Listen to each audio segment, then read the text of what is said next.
1887 in the small town of Hawkesbury, New South Wales. In years to come, this will actually become a thriving regional city, and in the 21st century, it could almost be an outer suburb of Sydney, to be honest. But right now, at the end of the 19th century, it's mostly large farms, although the town is growing steadily. It's a Friday, the 14th of May to be exact, and the 18th exhibition of the Hawkesbury Agricultural Association, otherwise known as the Hawkesbury Show, is in full swing. It's gone well so far, although some of the animals exhibited have left much to be desired, at least according to an unimpressed journalist from the Sydney Evening News. However, even he admits that there are some very fine cattle, along with an excellent show of poultry and a moderate show of dogs. He's more interested, as it turns out, in the fruit and flowers on display, but right now he's probably the only one worrying about such things, because the star attraction has arrived and is here to put on a show. Dargan's Grey, the famed buck jumper. Dargan's Grey is a horse, an 8-year-old, rough-looking grey, but very muscular, according to the paper. And according to another newspaper, to look at him, one would hardly think he had a buck left. But this horse has thrown 32 of the best riders at shows all around the colony, and 2 locals have already tried and failed to remain atop him. In fact, one had to be carried off to the hospital after being knocked out cold in the fall. Then another man emerges from the crowd and says he'll have a go. He's known around these parts, not as a horseman, but as an excellent bush poet, whose verses frequently grace the pages of the local news. Amid jeers that there'll be an inquest for sure after this one, the poet climbs up in the saddle and prepares to tame the wild buck jumper. The doubters would probably have been less doubtful if they knew who the poet, who they know only as Harry Morant, actually was. He's an expert horseman, as the crowd is about to discover, and a born showman. He earned his nickname, the Breaker, taming horses up in Queensland, although the locals here think it's just an ostentatious pen name. He's the kind of person who will jump a blindfolded horse over a pair of 6-wire fences just to prove he can. In fact, when it comes to horses, there's nothing the aptly nicknamed Breaker can't do, or, more correctly, won't do as long as he has an audience. And that proves as true with Dargan's Grey as any other horse. Unlike the last 34 men to try their luck, Breaker not only stays on the horse, but successfully tires him out until he stands meek and quiet and covered in sweat, and even allows this man to take him on a victory lap of the arena, calm and docile as anything. It's quite a show, and one the crowd won't forget in a hurry.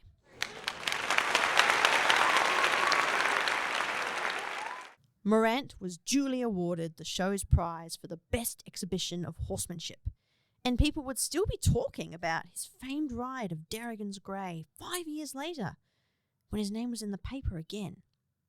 This time for an entirely different reason.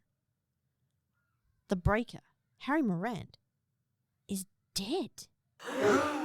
Killed not in a horse riding accident, as most people always assumed he would be. He had the air of a man heading for a sudden violent end, but shot. Some even say murdered by a firing squad out in South Africa, where he was fighting against the Boers. The papers are full of lurid stories. They say Morant and a sadistic pair of sidekicks went about murdering prisoners of war and, horrifyingly, killing civilians and their children. Shock echoes around the outback towns of Queensland and New South Wales, where this dashing daredevil was well known and greatly admired. The Breaker? A murderer? It seems impossible. Or does it? I'm Juliana, and you're listening to The Skeptical Historian.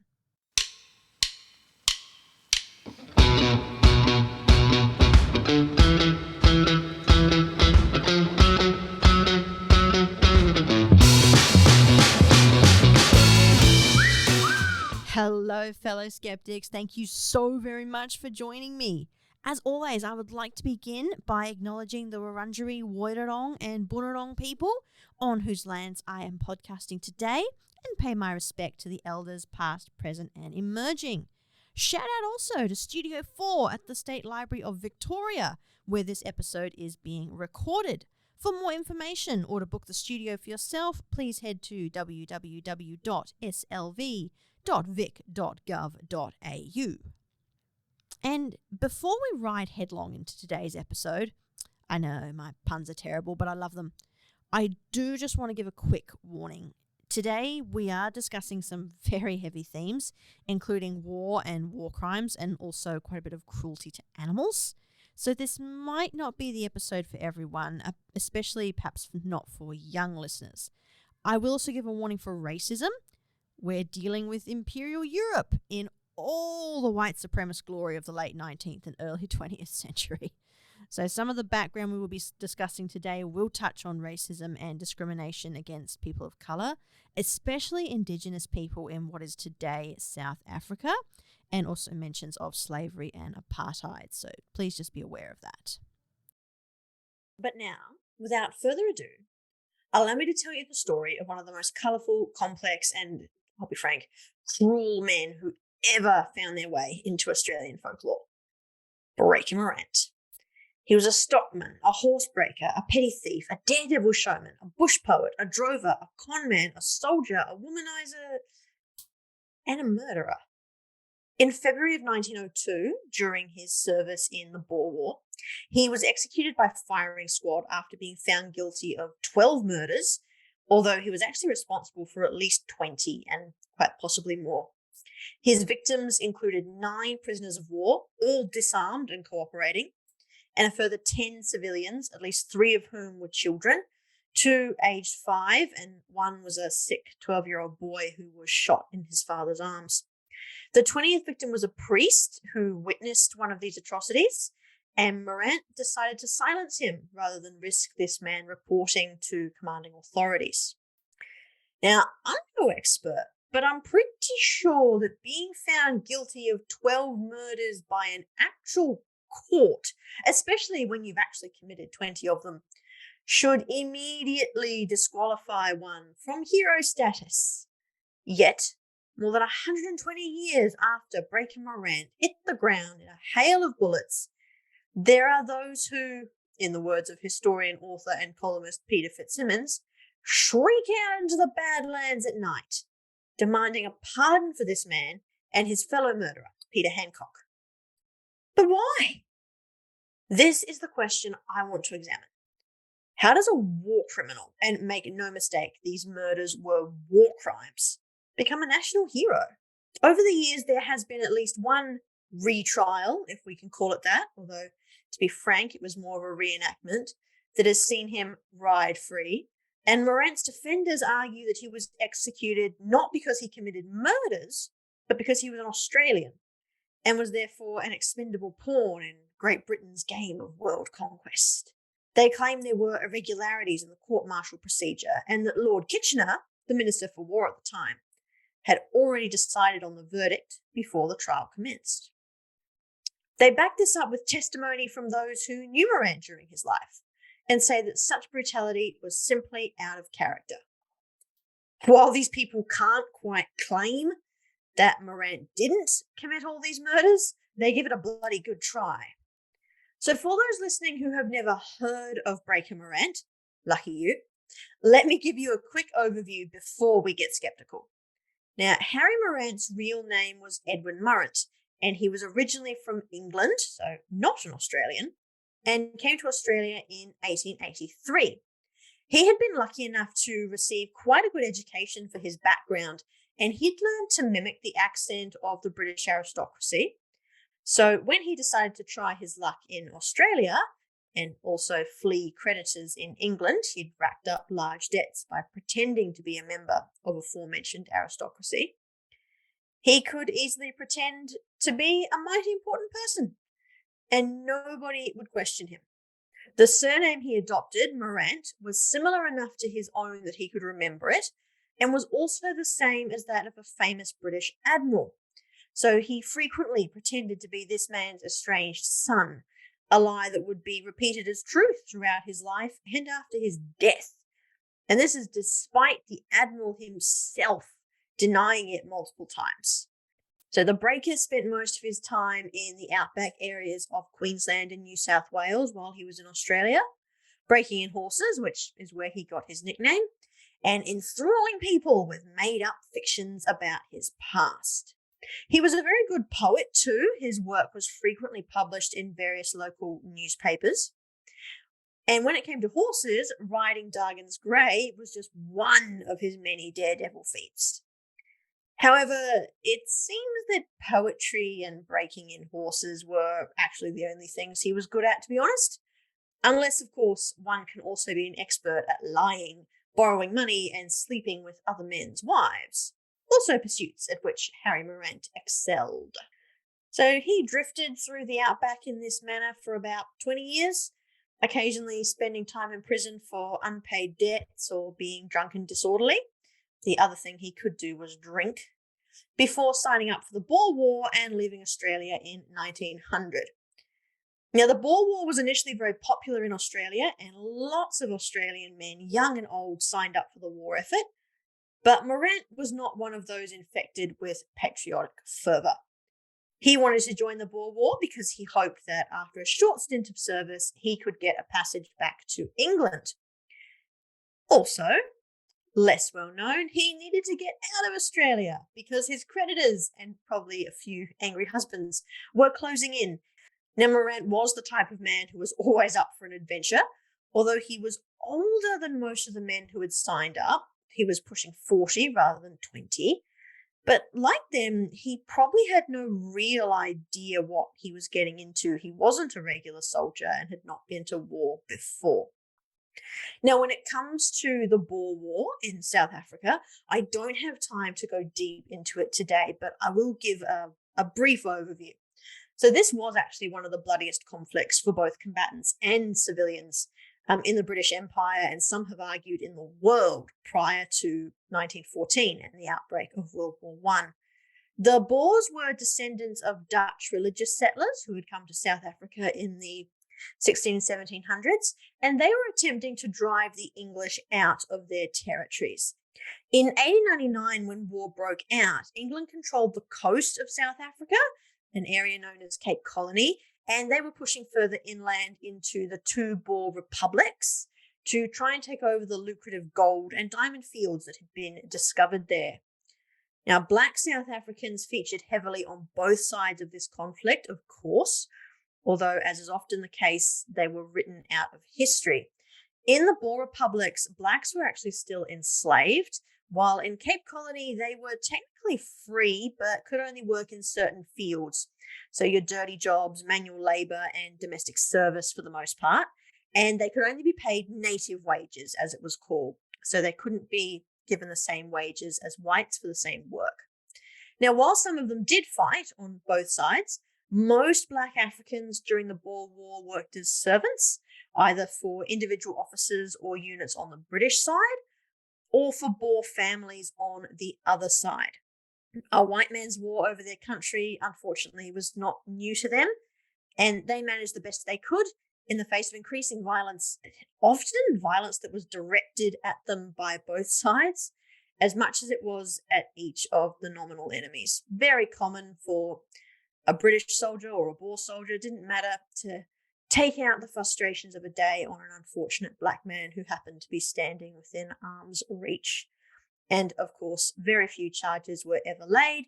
I know in the British Army, at least, there were some suggestions that charges should be laid over mistreatment of some of their black servants, but this never eventuated and no one was punished. Now, initially, the Boers, the white South Africans, were having things their way during the Boer War. But by 1901, this was changing. Now, the Boers were a highly mobile and very effective guerrilla force. And this was something that the British Army, which was still highly regimented and using outdated and inflexible tactics, was not accustomed to dealing with. In the early stages of the war, the Boers inflicted huge casualties on the British.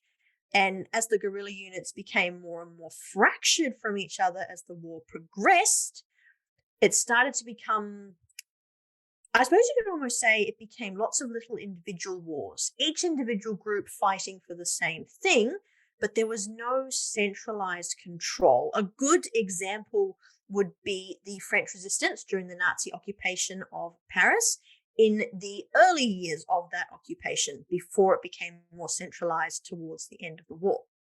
Now, in the Boer War, these small groups of Boers started doing things like blowing up railways, derailing the trains, raiding British supply dumps, and they relied on the local civilian population to assist them. That is something that all guerrillas will share. By 1901, however, these tactics weren't working as well as they had been. The British had created their own guerrilla units. They were fighting fire with fire. So these were mounted troops who were able to live off the land, and they could deploy similar tactics against the Boers that the Boers had used on them. Now, Lord Kitchener, in charge of the Boer War, also implemented an incredibly brutal scorched earth policy to deprive the Boer guerrillas of the means to continuously supply themselves. Homesteads were burned, livestock was killed, crops were deliberately destroyed, and the land was salted so that it could not be used again, before the civilians who had lived there were herded into concentration camps to die of starvation and disease. In this post-World War II world that we're in now, I don't use the term concentration camp lightly, even though it is just effectively just a term that means a camp with a concentration of people. But I think we can safely use it to describe the prisoner of war camps, or they weren't even prisoner of war camps, the camps for non-combatant civilians at this time in South Africa being run by the British.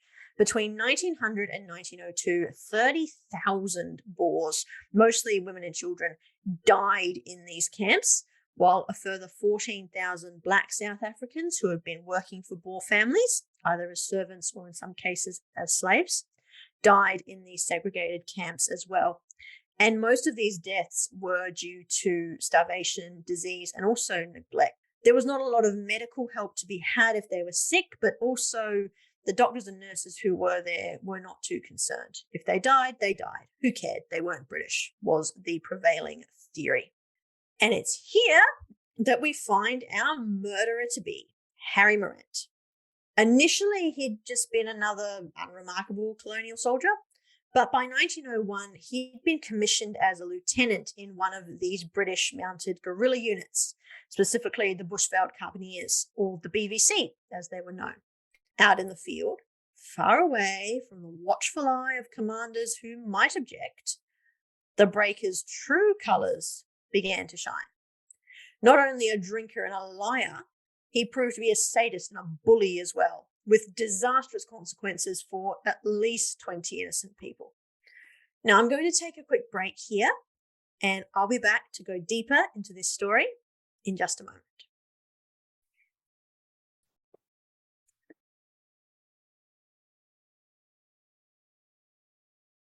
Welcome back, skeptics. Now, it is worth noting here that Morant didn't turn into a murderer immediately. Initially, he was an excellent officer. He was well thought of by his men and by his immediate superior, Captain Percy Hunt, and was known to be protective of some of the younger men in the unit as well. He was relatively kind to prisoners as well, although I have to say, when you're sending them to die in a filthy concentration camp, I don't know how much this really means.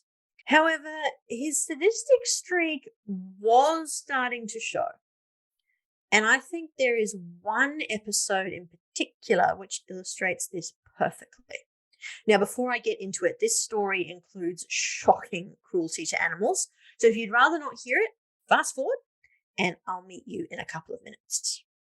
So about a month before the first murder, Morant and his friend Peter Hancock went out on a patrol to look for any sign of Boer guerrillas, but didn't find any. What they did find and bring back with them was a long-tailed monkey. Now, Morant then tied this monkey by its tail to a stake in the ground, and then he and Hancock amused themselves by shooting at it to make it jump and hop around, which is just utterly sick. They didn't want to kill it, just wing it occasionally and scare it to make it dance for them. Now, because quite a few of the soldiers looking on were human beings with functioning consciences, unlike Morant and Hancock, they objected and told the men to let the monkey go. But the two lieutenants refused and continued to torment the little animal, probably until it died. We don't know what happened, but I'd put money on that monkey having been killed. Interestingly, though, this wasn't the first instance of sadism on Morant's part either. In Australia, following his famed ride on Dargan's Grey, he had ridden down the Salvation Army band on his way out of town, despite having had room to go around them, and severely injured some of the band members. But he'd continued on without a care in the world. He was also known to be particularly violent when he was drunk. And even while sober, he enjoyed picking fights with people who were unable to fight back. His descent into murder happened on the 6th of August 1901, when Captain Hunt and a young Sergeant Morant was particularly fond of, named Frank Eland, were killed while attempting to ambush a Boer homestead in which a guerrilla unit had taken refuge. I do want to point out, even if the guerrilla unit hadn't taken refuge in there, they were going to burn it down anyway. Now, Morant was honestly devastated by their deaths, particularly that of the young sergeant, Frank Eland. This man had received a photo of his newborn daughter from his newlywed wife not long before. Morant had been very protective of him and had tried to convince Captain Hunt to leave Eland with him at the fort while Hunt took other men for the ambush. But Eland had been keen to go and Hunt had taken him along. Both were relatively inexperienced men, and they made the mistake of rushing the homestead and were immediately cut down in a flurry of bullets, while the more experienced men in the party were forced to retreat. At this point, I will honestly say that I feel a little bit sorry for Morant. He had lost an officer he was fond of and who had promised to bring him into high society in England when the war was over, but their friendship really was genuine, and a young man that he felt deeply responsible for. In fact, such was his devastation over Eland's death that he never spoke of him again. Some historians have interpreted this as proof that the relationship was superficial, but I disagree. Eland was a regular soldier with no high society connections, and he had nothing to offer the breaker. Yet the older man was truly fond of him and really wanted to keep him safe. The relationship was deep, it was real, and I think Morant felt that loss more keenly than the loss of his captain, although, as a man with his eye always on the next story, he never let it show. And it is here that the story of Breaker Morant takes its first dark turn. Hunt and Eland had been killed in action, and then buried by the men who had managed to withdraw from the homestead after they managed to secure it. They even had time to build coffins and mark the graves. Yet Morant, who was not there, claimed that the bodies had been horribly mutilated by the Boers, despite being informed that the only mild indignity committed had been that the corpses had been stripped. Morant refused to believe it, and the stories of mutilation became wilder and wilder. And by nightfall, Morant convinced himself and most of the BVC that Captain Hunt had actually been tortured before being killed, which was a complete fabrication. He was shot, his men had to retreat, his body was later stripped, whether by the Boers or by others, we don't know, and then he was found by his men in relatively the same position he fell. But truth didn't matter, because the story of his tortured officer gave Breaker the excuse he needed to go on a murderous rampage that would last for 2 blood-soaked months. So it's here that my sympathy for him ends. Shortly after Hunt and Eland had been killed, Breaker, who had taken over command, he had been Captain Hunt's second in command, ordered an attack on a Boer camp nearby, and he claimed that those men must be the ones who had murdered his beloved captain. Now, at the time, he had no idea if this was true, but there were members of the BVC who did know, and they told him that it wasn't true because the men who had killed Hunt had themselves been killed in the firefight. But that didn't matter to Breaker. The Boers in that camp were given no chance to surrender, and the BVC didn't even check to see if they were combatants or not before they fired on them. Now, the majority of them did get away, although they had to abandon wounded horses and their wagons, which had most of their supplies. But one man was left behind. Now, this was a man named Floris Vizier, who had been shot in the heel. Now, according to the British Manual of Military Law 1899, under which laws the BVC were theoretically operating, as an enemy rendered helpless by wounds, Vizier should have been treated, and it was illegal to kill him. Very clear statement in that manual. Morant didn't care. After a drumhead court-martial, read complete sham show trial, in which the only evidence presented was lies, Morant forced members of the BVC to form a firing party and murdered Floris Vizier. However, when confronted by some of the men who refused to be party to the murder of a wounded, unarmed man, Morant insisted that he was not giving the orders, but was merely following them. His orders had come from none other than Lord Kitchener himself, and were very clear. No prisoners were to be taken. This is an ugly euphemism for all Boers are to be killed. It's worth pausing here to examine this claim in some detail because it's one of the most common statements made among Morant's defenders in Australia. Morant should never have been put on trial, let alone executed, they say, because he was just following orders. And at the time, this was an acceptable defense against an accusation of war crimes.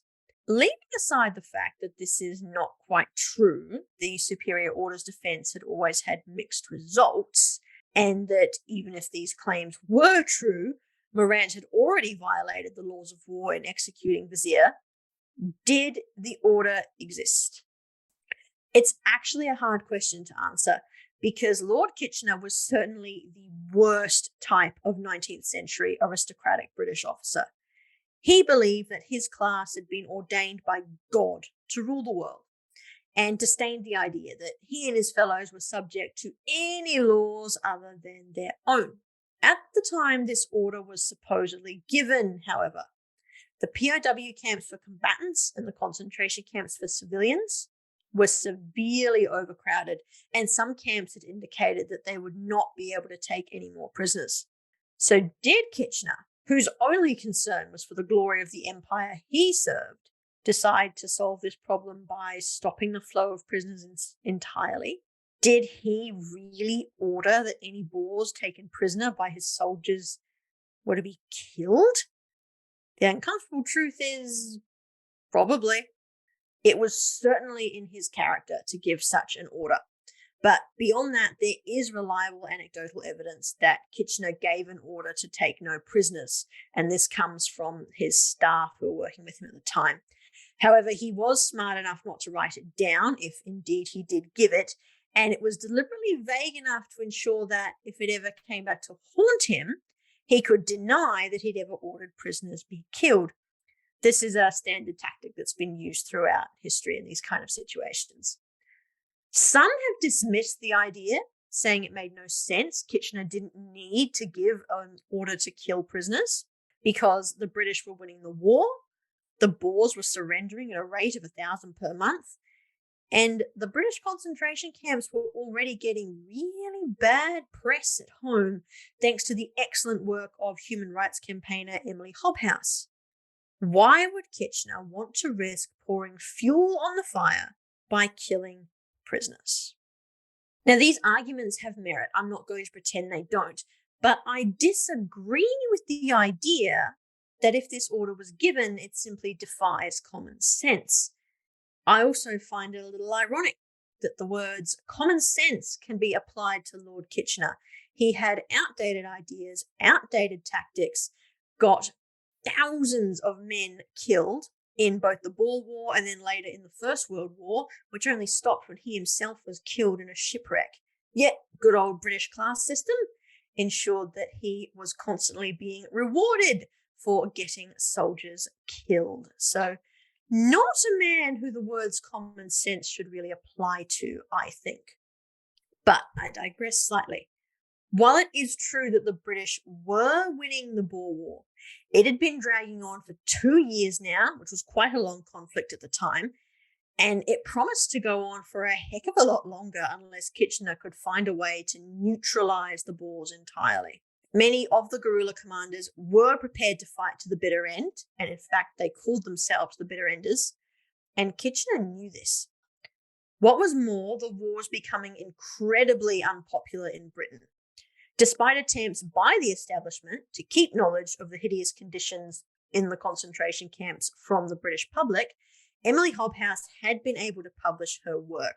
Now, the war had previously been quite popular, but the publication of her accounts and of photos of the inmates caused absolute outrage in Britain and began to turn people against the war.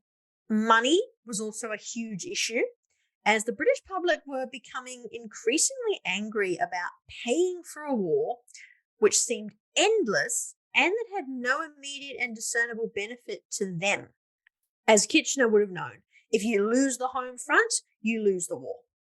He needed a way to end it quickly and stop ever more people from filling the concentration camps, which were the source of much public outrage. Killing prisoners out on the veldt, the plains of South Africa, when no one could see and no meddling human rights campaigners or war correspondents could go, actually makes a horrible kind of sense from that perspective. No more prisoners to fill the concentration camps means less British money being spent to maintain them. And if anything does get out, there's nothing linking Kitchener directly to it. That being said, I am compelled to mention, again, that there is no proof this illegal order existed, and also, even if it did, it does not exonerate Breaker Morant. International law recognises that in very exceptional circumstances, a person may be in a position where they have to carry out an illegal order. Not because they want to, but because they are under a legal obligation to follow the order, or they didn't know the order itself was unlawful, or the order was not obviously unlawful. There are exceptions to these, but those are the 3 times in which it is appropriate under international law to carry out an order that is unlawful. When Breaker Morant formed a firing squad to murder Floris Visser, he was not legally obliged to follow the very vague order from Lord Kitchener. He knew full well what he was doing was illegal, as evidenced by the fact that he actually threatened to shoot his own men who refused to participate, and shooting an unarmed, wounded prisoner who has surrendered and is no threat to you is very obviously unlawful. I think it's also worth pointing out, putting aside the legalities of the issue for a moment, that it's wrong. It's wrong, plain and simple, to shoot unarmed prisoners, full stop. It's a war crime. It's a moral crime. And there's absolutely no excuse for it. Not now, and certainly not then either. In summary, even if that order had existed, and I'll go on the record and say I believe it probably did, Morant should not have followed it. It's also worth noting that he would have been in no personal danger, and nobody at headquarters really knew what the BVC were up to. They relied on reports from Morant himself. They only found out about this murder and the ones that followed because the soldiers under Morant managed to smuggle a letter to them. These are not the actions of someone reluctantly following illegal orders, fearing for their own life. They are the actions of someone who wants to kill others and has found an excuse to do it. On returning home from South Africa in 1902, one of Morant's own men was asked what he thought of his commander, and he replied that he thought he killed for the love of killing, and that is a disturbing thought, if ever there was one. I'm going to pause here for another break, and when I get back, I'm going to look at the next chapter of the Breaker Morant story and another argument his supporters like to make about why he is really just a misunderstood hero.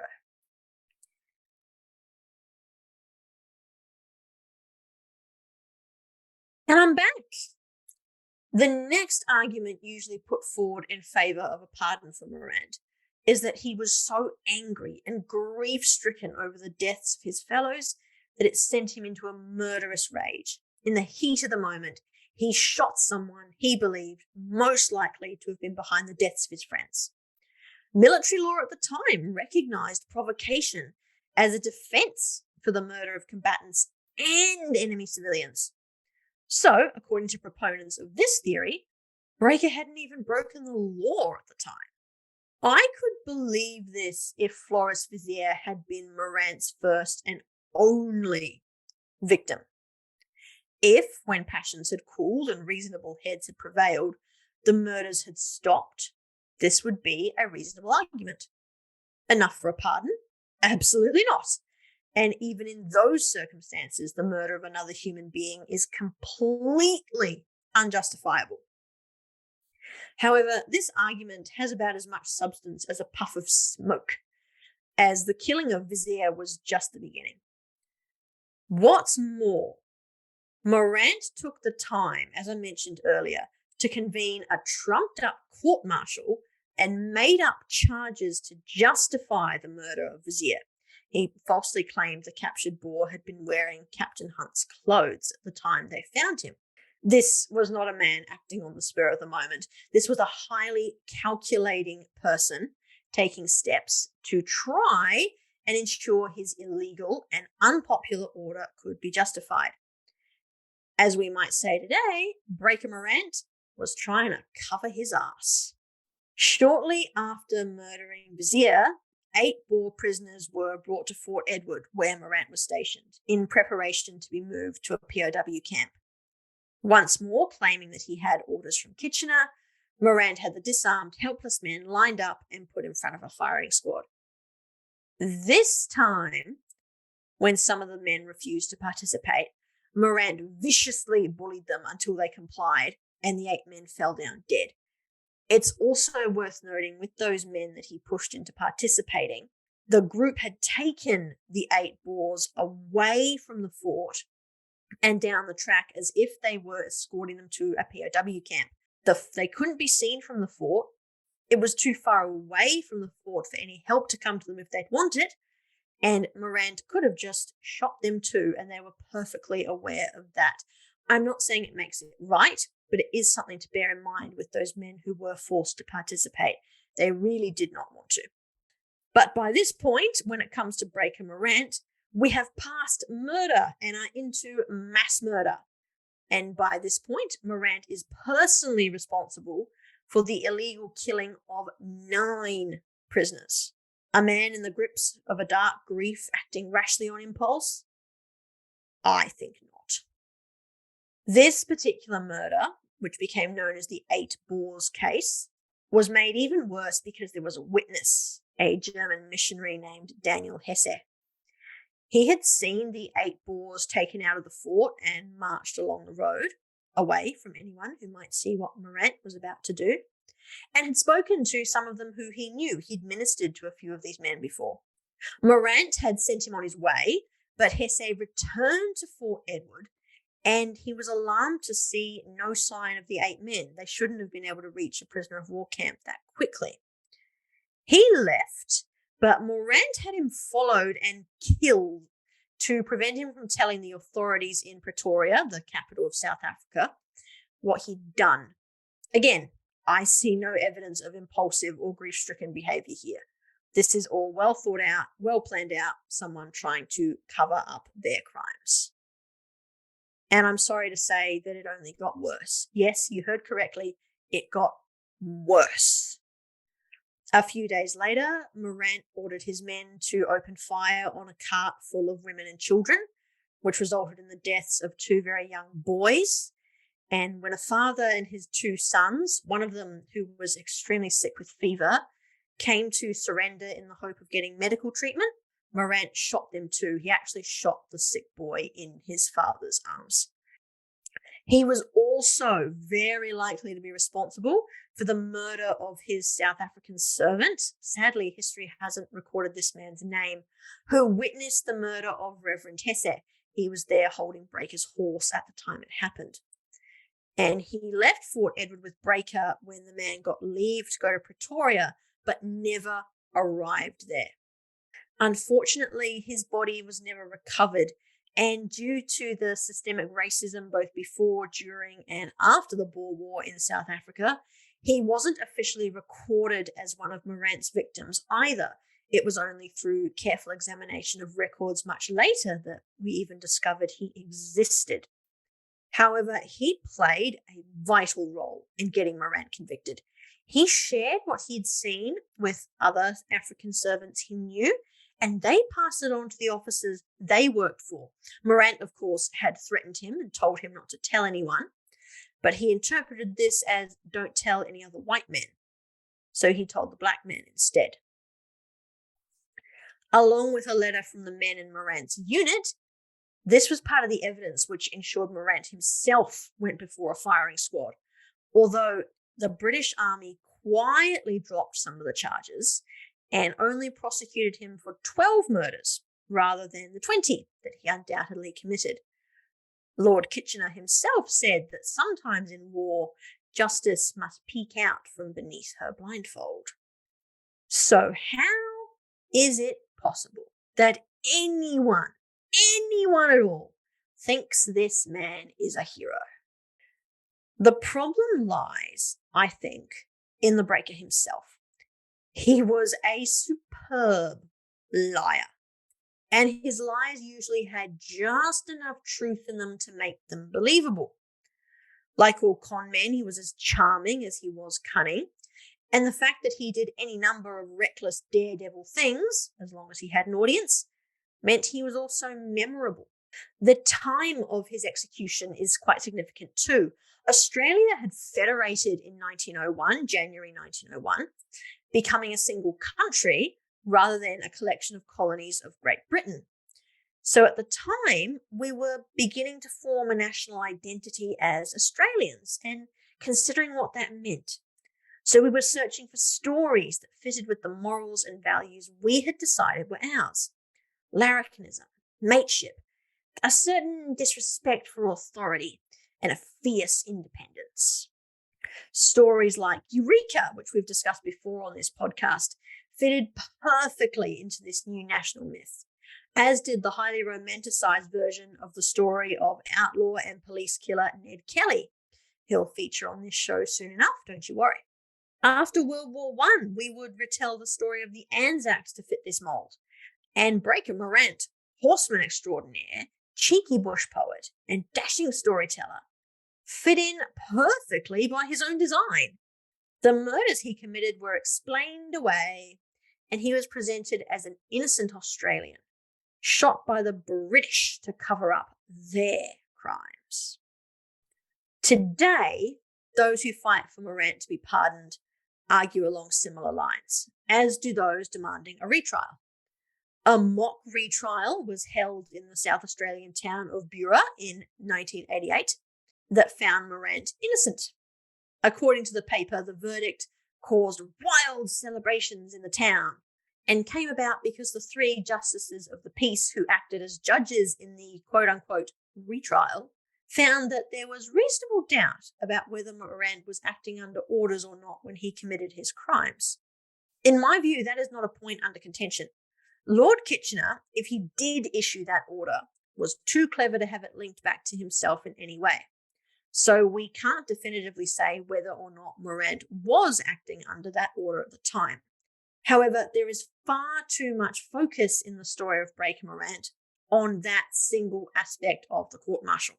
What should also not be under contention, but which unfortunately continues to be debated today, is that Morant committed those murders, the ones he was charged with and others, and that if the order to kill prisoners existed, it was illegal and should not have been followed. I'm personally no advocate for the death penalty, so I don't support the shooting of Morant, but the idea that he was some great Australian hero railroaded by the English and executed for murders he didn't commit? Hell no. It's the killing of children in cold blood that I personally really can't get past. Morant's defenders actually tend to ignore this. They argue that any future retrial or pardon should focus only on the crimes he was charged with at the time in 1901. Retrials happen because new evidence comes to light. So if Morant was posthumously retried, he would be charged with the murders of the children he killed, as he should have been in 1901. The decision to leave these charges out at the time was purely political. The British Army did not want it known among the Boers that, as well as starving their children to death in concentration camps, they were shooting them out on the veldt. As mentioned, the war was coming to an end, and Lord Kitchener and others could foresee a time when Britain would not be so strongly in control of this area as they would be in the immediate aftermath of the war. And they wanted to create a sense of being the benevolent colonial overlords, which they weren't. But that was what they were aiming for at the time. Charging British soldiers with murdering Boer children was probably going to stoke passions and could have even extended the war. So they left it out. But in short, there was nothing heroic about Breaker Morant, but he made sure he would be remembered with his daredevil antics, his mountains of bush poetry, a catchy nickname, and he just so happened to die at a time when Australia was trying to forge its national identity, and he fit the bill for the kind of mythical figure we wanted to venerate. Morant is actually an excellent example of why historical myth-making can be so dangerous. Ask questions, examine the past, but don't remove aspects of it that don't suit the narrative you want. Morant was a war criminal, plain and simple, and we need to ensure that is the place he continues to occupy in the history of this country. There are plenty of heroes we can turn to, but he sure as hell should not be one. Now, I think it's time for another quick break here. I certainly need a break. And when I return, I'm going to wrap up with one final story about an aspect of this tale that does have something of a happy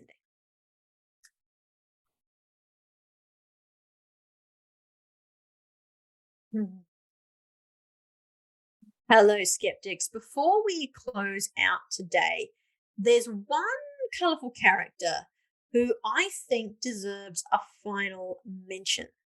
Whatever happened to Dargan's Grey, the buck jumper Morant famously rode at the Hawkesbury Show in 1897? I've got to tell you, listeners, I researched this expecting to find a sad story. Usually when a rodeo horse became too old to perform or was injured, they were generally just shot or sold to the slaughterhouse. Even in the modern day, there's huge controversy over the fate of retired racehorses. And there was an investigation in Victoria some years ago which accused the racing industry of turning a blind eye to abuses committed against racehorses as they became too old for the track. Now, given this and given the attitudes towards animals in the 19th and 20th centuries, I fully expected poor Dargan's Grey to have had quite a short life that ended with a bullet or at the abattoir. But I'm actually delighted to say that I was wrong. My research turned up something else entirely. So Dargan's Grey continued to throw daredevil riders at buck jumping shows until March 1905, when he was about 16, when he broke a fetlock. He was retired from buck jumping, which I have to say, thank God, I think it's a hideously cruel thing. But he continued to be taken around and exhibited at such events as the original Dargan's Grey. He was never ridden again, and from what I could find, he actually had a very comfortable retirement. And it was commented on by a journalist at a horse show in 1906 that while Dargan's Grey was not exactly as shiny and muscular as he had once been and cut a bit of a sorry figure next to some of the younger, brighter horses, he had plenty to eat and was clearly being well taken care of. Now, he died in 1909 at the age of 29 and while travelling from Bourke to Nangan in New South Wales. Now, he was well known enough that several of the newspapers in places where he had exhibited in his younger days actually published obituaries for him, which I find rather poignant. And wherever he is now, I hope there's plenty of fresh grass, cool water, endless space for him to jump and run to his heart's content, and no one to put a saddle on him and force him to perform. So Dargan's Grey, rest in peace.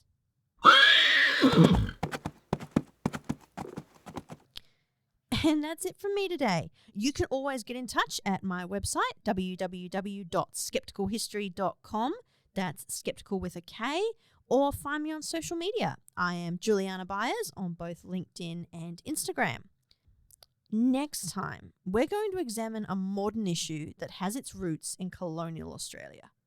It's a deadly love affair that is costing us precious and irreplaceable flora and fauna and destroying large swathes of our national parks.